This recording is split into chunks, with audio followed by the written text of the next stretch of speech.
Good morning. I hope you guys are all doing good. If you're seeing this, then it's a Monday morning. And like I stated, you will be getting these videos every Monday, Wednesday, and Friday. So the last video you'll be getting this week will be next year. That's so cool. It's so weird that we're already about to be in 2026. What is the one thing in 2025 that you're most proud of achieving? I'm curious. I want to know what you guys have achieved. Did you invent something? Did one of you guys like get a promotion at your job? Did you like go to a different grade in school? I don't know. Tell me, what is the one thing in 2025 that you're proud of achieving? Did you get a girlfriend or boyfriend? Thank you, God, for giving me the opportunity to make this video. Okay, so first person on our list is obviously going to be Miss Alcherry. Okay, so yeah, no, she's not having a good time reading Enies lobby. Oh my goodness. Aw.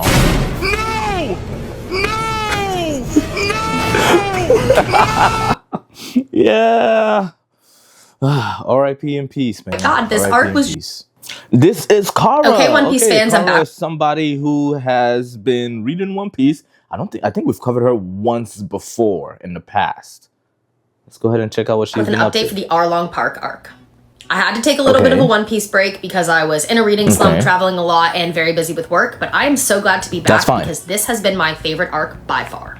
We are really starting to get into the deeper themes here with One Piece because we are starting to see themes of colonialism and poverty and the concept of superiority because Arlong believes that the fishmen are superior to the humans.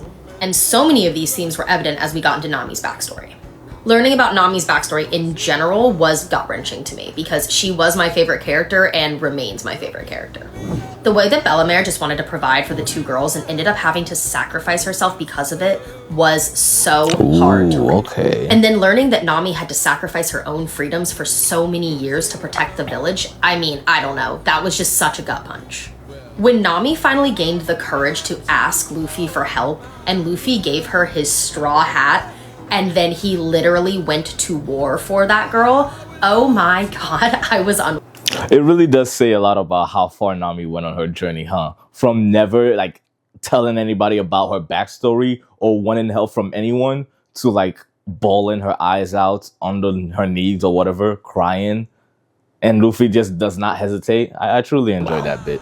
In general, we saw a bunch of character development in this arc from all of our Straw Hats because they all started to really trust each other, and I loved the way that Usopp found his own courage. And I think one of the major points of character development was when Luffy shared that he knows he can't do this without his entire crew.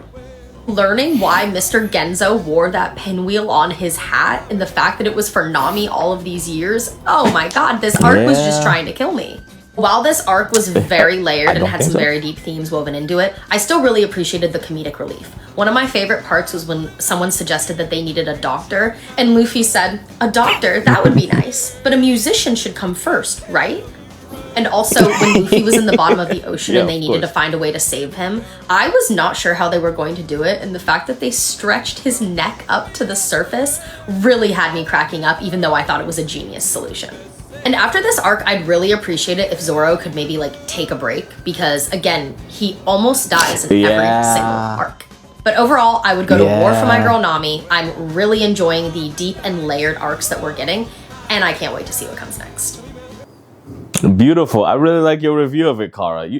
That was really good. Do I call you Kara C? Because your name says Kara C. Huh, I don't know. But shouts out to Morgan for showing me this video. All right, this is Julia.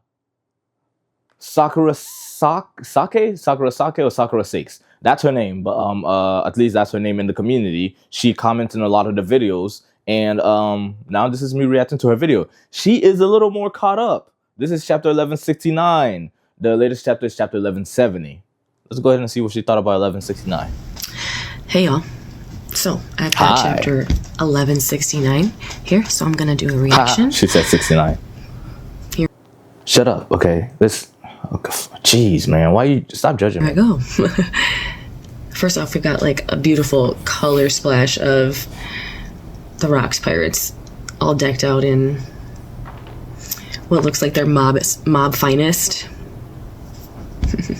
Mob finest. I've never heard of that term before. Mob finest. Interesting. I'm gonna use that, mob finest. So we're 14 years ago, Gyabin's house, Realm of the Sun, Elbaf, just before the fateful massacre. What? Captain Roger has a son?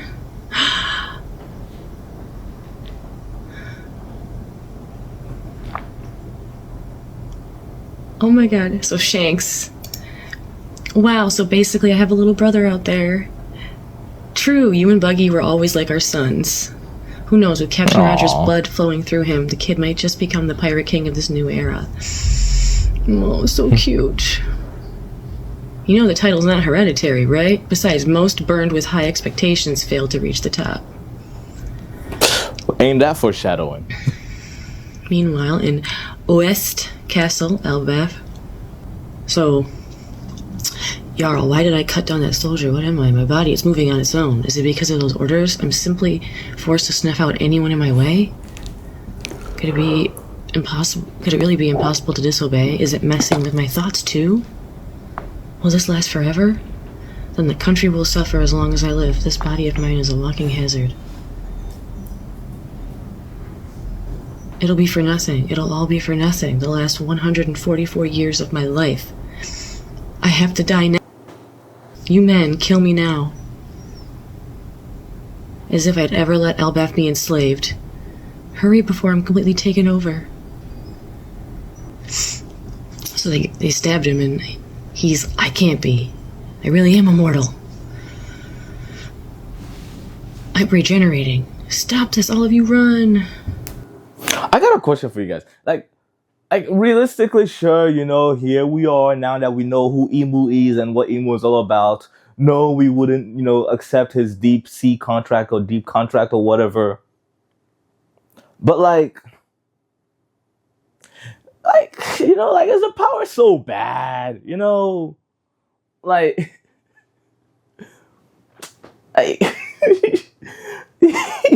like, is it so bad?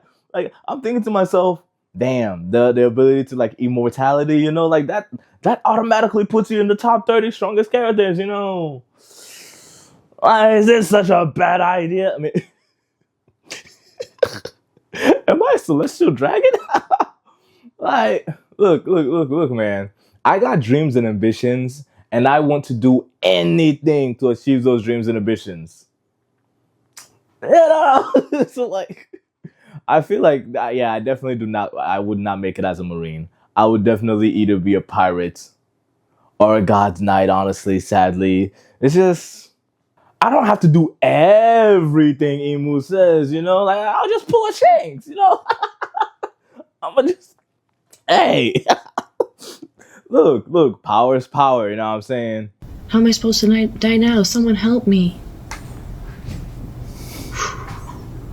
Loki and Jarl showed up. And back to Shanks and Gaban. I'll cut to the chase. Harold and I were both bound by the most shallow pact of the Holy Land to serve the individual they call the Great One. This is just a shallow sea covenant contract, mind you. But even then, when we're in range, we can't defy their orders. That's a curious power. Yeah, it meant we could only talk more plainly when we were away from the Holy Land.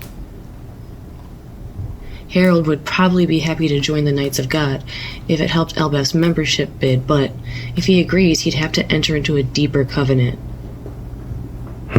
Okay. The covenant of a full knight blesses them with inhuman strength and immortality. They're also granted the ability to travel vast distances by means of an abyss pentagram.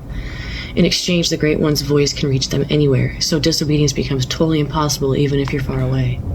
Harold would be fully under their thumb if he enters into that deeper covenant. Those guys have a boundless appetite for greed. I can't see them just honoring their word. I really don't think Harold should join. And then it cuts back to West Castle.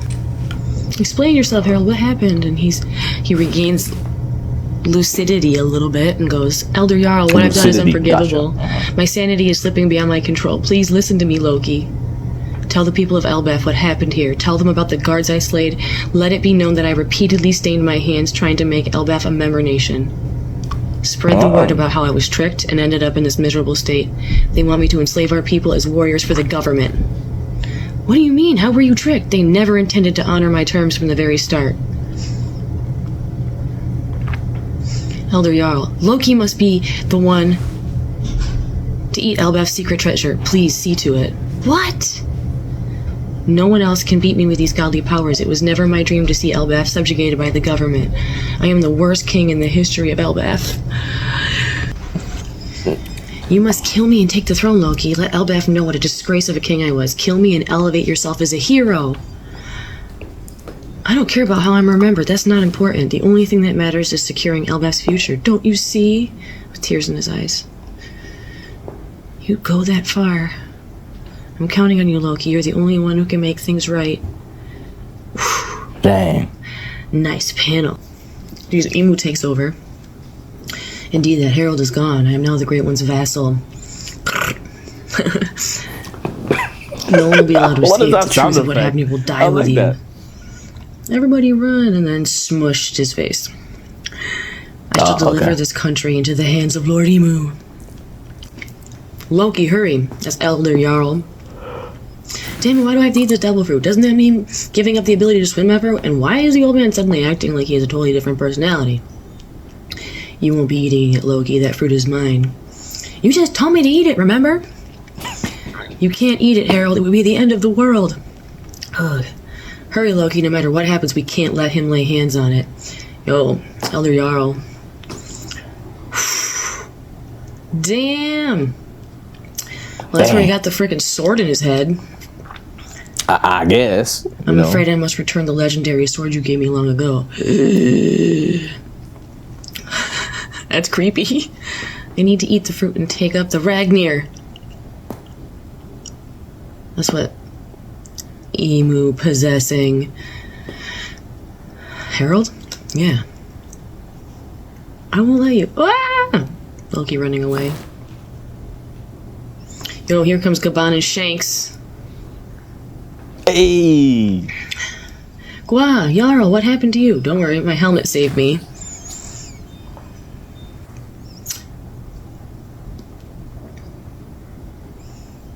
Bro.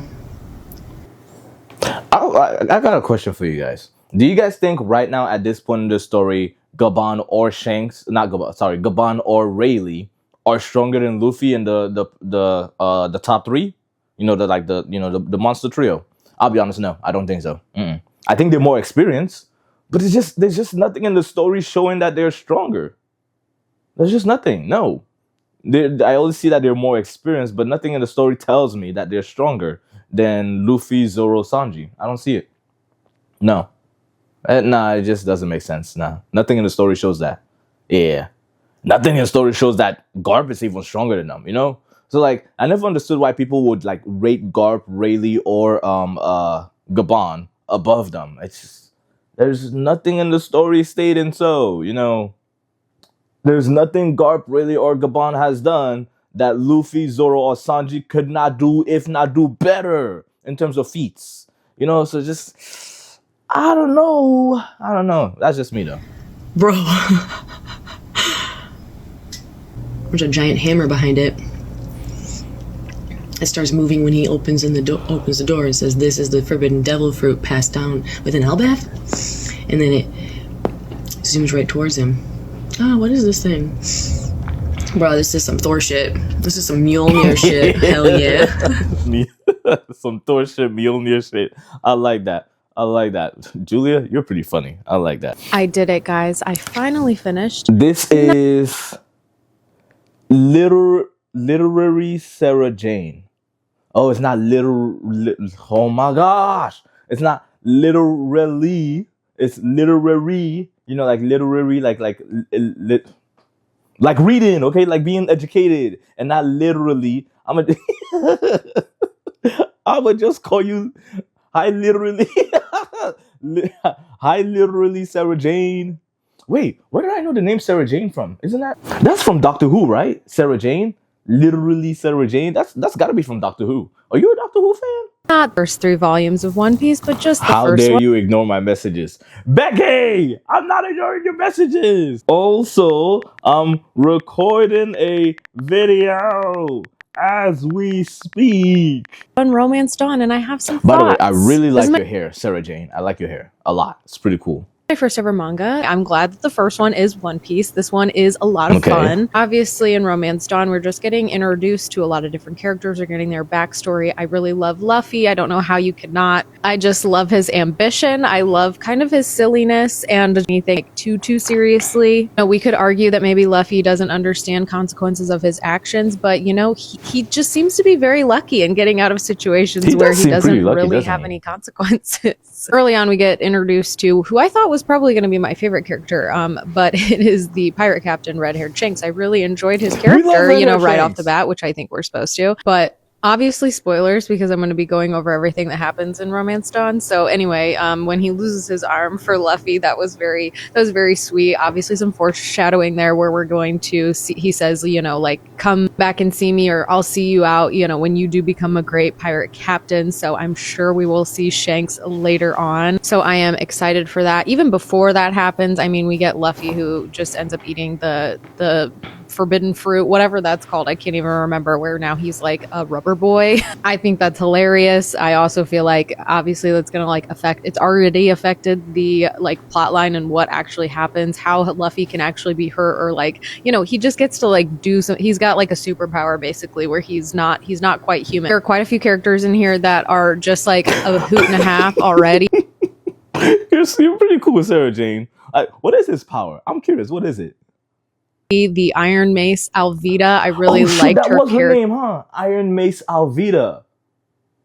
It sounded pretty badass back then, huh? Iron Mace Alvida. I forgot that was her name. I know she's like in it for a very short amount of time, but that's how we get introduced to Kobe, the cabin boy, which again, we know that we're going to see him later on. I love that his like vision is for him to join the Navy. It's literally like the antithesis of what he is as the cabin boy of this pirate ship. So the fact that like that's his dream, I think is so hilarious. Such a little oxymoron to throw in there. You know, he teams up with Luffy, establishes a friendship with Luffy, and then at the end, then, you know, I loved that he kind of like goaded him into fighting him. Luffy goaded Kobe into fighting him so that they didn't seem like they were friends. So he was allowed to join the Navy versus them looking into his background and potentially seeing that he's a pirate and him being like disqualified. Love that storyline. I'm just so excited to like meet up with these characters. There's so many characters that like we meet and then we're going to meet up with later. So I'm excited that we're like setting those things up now. I do have to say, I'm not typically into blondes, but Zolo. Who's gonna tell her?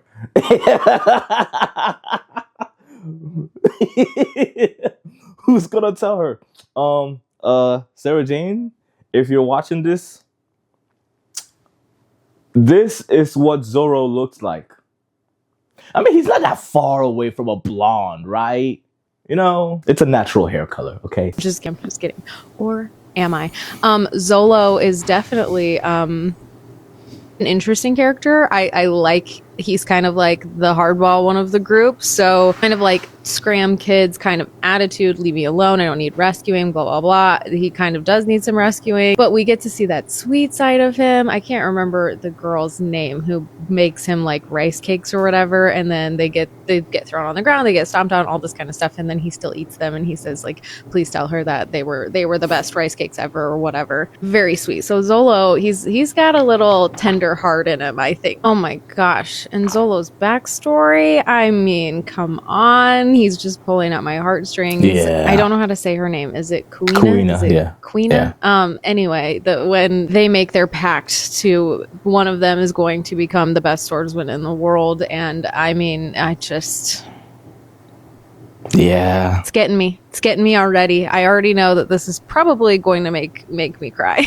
I don't know. I really don't like grumpy characters, but Zolo, he's getting to me. He's getting to me. Also, love that he does like 3 swords, like the sword in each hand, and then one in the mouth is crazy, but I love it. And I love the like illustrations. I'm sure if they're called something else, please let me know. I'm just now learning all of these things, right? But all of the scenes where he is fighting, I love those. Illustrations, scenes, panels. You can call them whatever you want. Images.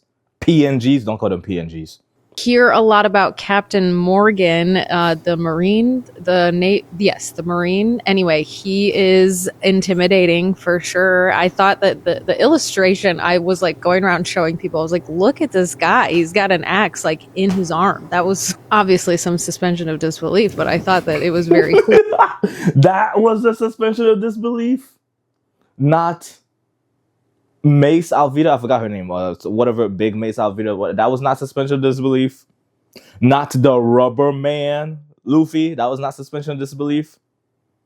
Not the 3 swords, one in the mouth. That was not a suspension of disbelief. No. This was what did it for you.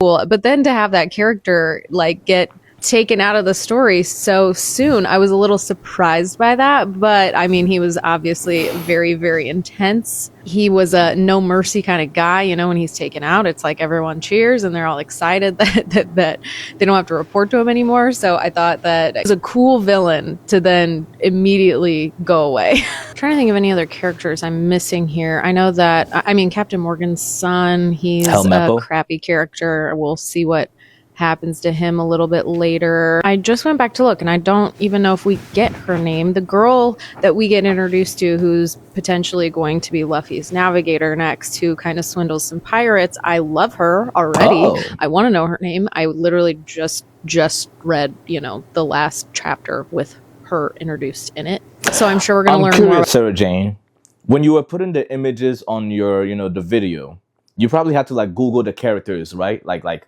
you had to Google Nami and stuff. Did you get spoiled? Like, or did somebody else like give you the images so you could use? Did you like type Romance Dawn Nami so you wouldn't get spoiled? Like, did you type in Nami? Because if you just type in Nami, I feel like you would see some current stuff.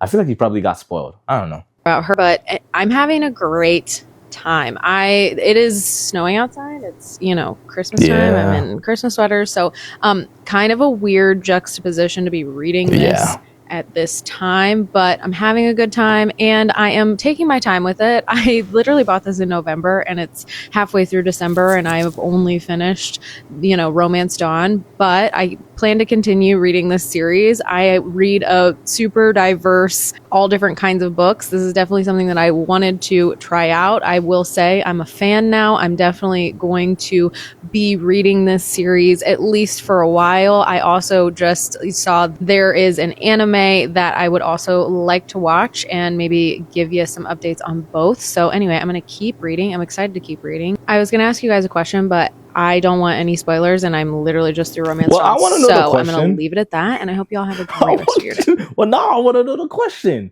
Tell me, literally Sarah Jane. Oh man, that's a tongue twister. Literary. I got it. Literary Sarah Jane. Ha ha! Bro, I am so smart. Yes, I am a genius. I know you're flabbergasted by my ingeniousness. I don't know. I was trying to come up with a big word. Shut up. After many tissues and a lot of electrolytes, I have... Electrolytes. Hold on. Give me electrolytes. That took me by surprise. Okay, so Miss All Cherry, you are at the end of Enies lobby. Oh, man. Okay. Finished Enies lobby. I still have the post Enies lobby arc. I am slowly going through that as well, but I wanted to record just a separate video for the last few chapters of Enies lobby because there was so much packed in there that it absolutely deserves a video of its own. I'm planning to record a deep dive on both Water 7 and Enies lobby this weekend and post it on my YouTube. I will let you know as soon as that is up and posted. Gotcha. But let's get into it. So last we left off, Luffy was getting ready to finish his battle with Lucci, and the crew is all cheering him on. They're saying that they rescued Robin and that he needs to beat Lucci so that he can join them and they can all leave together. It's just a great moment. I love Luffy's smile of just pride and thankfulness and love for his crew. It's such a beautiful thing. At this point, the Navy ships pull up with more soldiers and they're fighting the rest of the crew. And it's in the midst of this battle that Luffy gets really, really, really hurt by Lucci. And no one kind of sees him fall and struggle except Usopp. So the rest of the crew is fighting, and then quite literally Usopp sees him and screams out. Usopp is at the battle? When did he get there? I thought they were with Soga King. Where's Soga King? Where did he go? And Luffy sees him and says, Usopp, you came. And Usopp then starts crying and telling him, hey, you need to get up. Stop acting like this is the end and you're struggling. Stop making me worry. And it is exactly what Luffy needs to hear. You can see it dawn and register on his face, and this is the first time that they have seen each other and acknowledged each other since their battle over the Going Merry. So this is very, very raw and real between the two of them. This moment perfectly ties into what Sanji just said to Usopp about rescuing Robin, that he needs to do what the rest of the crew could not. The rest of the crew did not see Luffy. The rest of the crew could not tell Luffy what he needed to hear to get back on his feet and finish the fight in that moment. But Usopp did. This is the value in Usopp. This was just such a perfectly written... I feel like she enjoys this moment better than most people because her favorite character is Usopp. That's pretty cool. That's pretty cool. Circle moment. And again, I love that the fight that had happened between these two, it was so perfectly executed here, their reunion. And it very much was just an unspoken, we forgive each other, let's go back and be friends and have these adventures on the sea together again. Such a fantastically beautiful moment. I was very emotional at this point. Aww. So Luffy ends up beating Lucci. He finds the inner strength and he beats him, and the crew is all celebrating and happy, and Luffy screams out to Robin, let's go back together, Robin, and she's crying in joy. Everyone's happy. But then Luffy collapses because he's got no strength left in him. No wonder. This poor kid has been through a lot.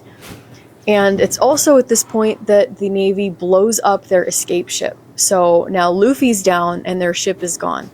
So they genuinely have no idea how they're going to get Luffy and escape the island because they're surrounded. It's really not a great moment. And also at this point, the Navy ship has pulled up to Luffy and is quite literally getting ready to end him. And they're panicking when Usopp hears a voice. And he says, do you guys hear a voice? It's the voice that's been with us this whole time. And I quite literally did not know what he was talking about. And the rest of the crew didn't either. Until he said, she's come back for us. There's one crew member left. And it cuts to the pirate flag. Their flag. You guys, I started to lose it at this point, legitimately. So Usopp screams, jump into the sea. The voice is telling them to look down and jump into the sea. So Robin uses her power to carry Luffy into the ocean, and the rest of the crew realizes now what's happening, and they're all screaming, jump into the sea, and it cuts to the Going Merry. She has come back for them. Aww. Chills. I have chills literally just talking about it. What a stunning and incredible moment. Did she skip over Gear Second? Hold on. Huh? Am I tripping? I did. Huh? I could not believe it. And again with Usopp here, he is the one who hears the voice. He's the one that is the most deeply connected with the ship. I about stood on my feet and applauded. I mean, what a brilliantly written scene. So, literally, Mary is flying through the currents. It's a miracle. It is a miracle, and it is her last hurrah as their ship. And we see that the gates start to close, and they're like, why are the gates of justice closing? Sanji disappeared for a minute, and that's what he went to do. He went to close the gates of justice. And again, with Sanji here, he was another just MVP in this arc. It's the same as in Skypiea when he disappeared and he damaged Enel's ship before then sacrificing himself so that Usopp and Nami could get away. He is such an incredible and subtle character. I love seeing some, just, you know how long I waited for this, Miss Cherry? Some Sanji love, man. Finally, some Sanji love. Thank you. Sorry. Just, I've been waiting for this for a while, man. Kindness, his planning, his intelligence, he's such a phenomenal character, and this was such an awesome hurrah moment for him. It was genius thinking on his part, and it allowed them to escape. The Navy could not follow them because the gates were closing and the whirlpool currents were returning. So they escaped, and everyone is happy and excited, and they come across Iceberg, who had kind of followed them. They're all celebrating when Mary quite literally cracks the tube, and everyone is shocked and mortified and horrified. And Iceberg says it is a miracle she was even able to do what she did, and he shows how he found her, and she basically was totaled, but she begged him to fix her up enough so she could sail one more time, and he said it was nothing short of a miracle, and that this was a very loved ship, that she wanted to do this. So they all agreed that it's time to say goodbye because she's in no position to sail. So they light her up with flames, and Mary talks to them in her final moments, and they're both, the crew and the ship, is apologizing that they didn't take good enough care of her, or that she wasn't a good enough, she said that she wasn't a good enough ship, and she kept hitting things, but then she says, even so, I was happy. And she says, thank you for taking care of me. Bro, over a ship, man. Like, Oda got me crying over a ship. Bro, Echiro Oda, bro. You got me feeling like this over a ship. Oh my gosh, man.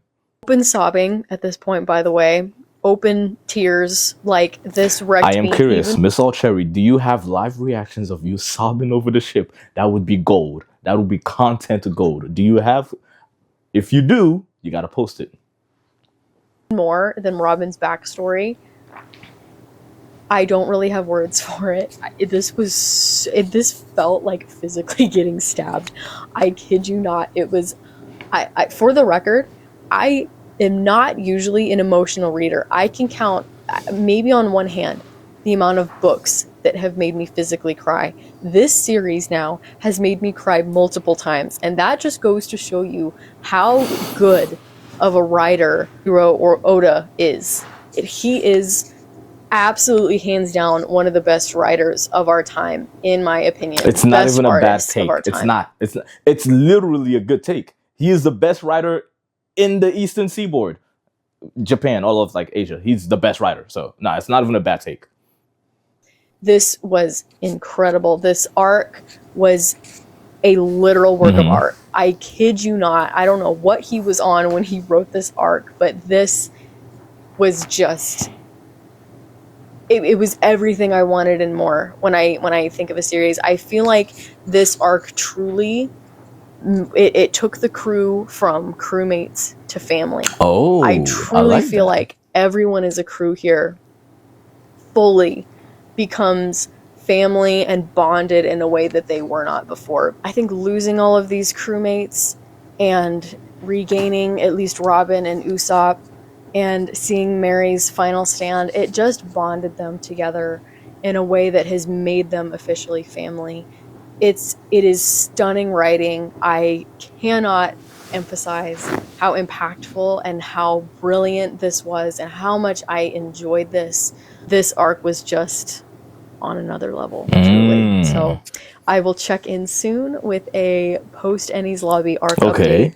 And until then, I will see you soon. We'll see you soon, Miss All Cherry. After many tissues. That was truly beautiful. So here we have Becky. It wouldn't be a Christmas break without introducing One Piece to my 4-year-old. Gotta start them young, Becky. Aw, this is beautiful. I truly like this. Be honest, because I thought it was my daughter's like costume that she needs for like a play or something at school, a concert. What is it? But then I saw this and what is it? Excuse me. I don't think a costume would come like this. I don't know, maybe it's a tiny costume. It says, surprise, Nakama, use it in good health from Ahmed. Oh my god, what the heck? Aww. Well, what is it?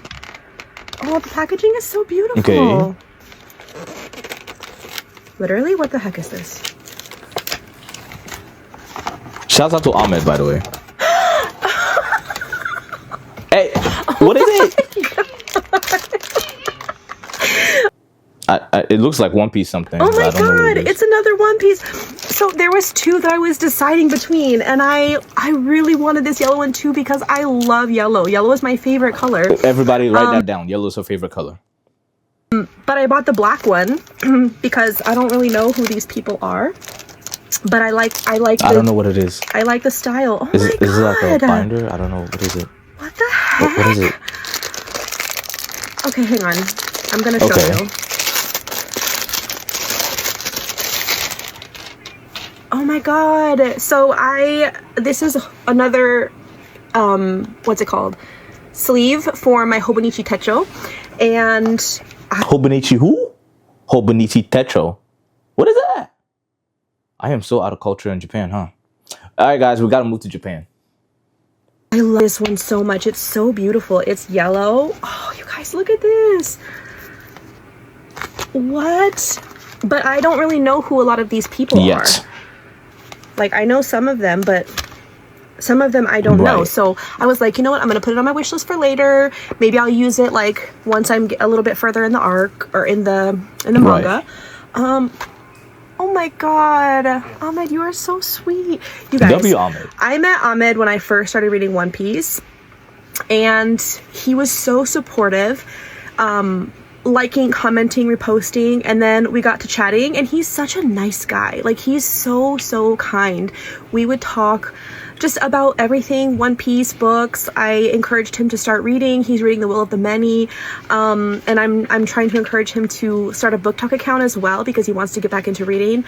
Anyways, he's really genuinely so sweet. W. Ahmed, and oh my gosh, if you want like a really sweet friend that's going to be supportive and just always hype you up, Ahmed is that person, especially if you like One Piece. Ahmed, thank you so much for this. You are genuinely so kind. And you sent this from Egypt. W. Egypt. I think I might have a challenger for the crown. What crown? I guess you're going to have to stay tuned to find out. Did you just give us a cliffhanger? Who do you think you You're pretty cool, Becky. You're pretty cool. But yes, thank you so much for this video, Becky. And yeah, I think this is a beautiful place to end it over. Yeah. Yeah. Thank you guys so much for watching this video. Make sure to leave a like, comment, subscribe, share this video with your family and friends. And I'll see you guys later. Peace out. Stay classy. Thank you, God, for giving me the opportunity to make this video.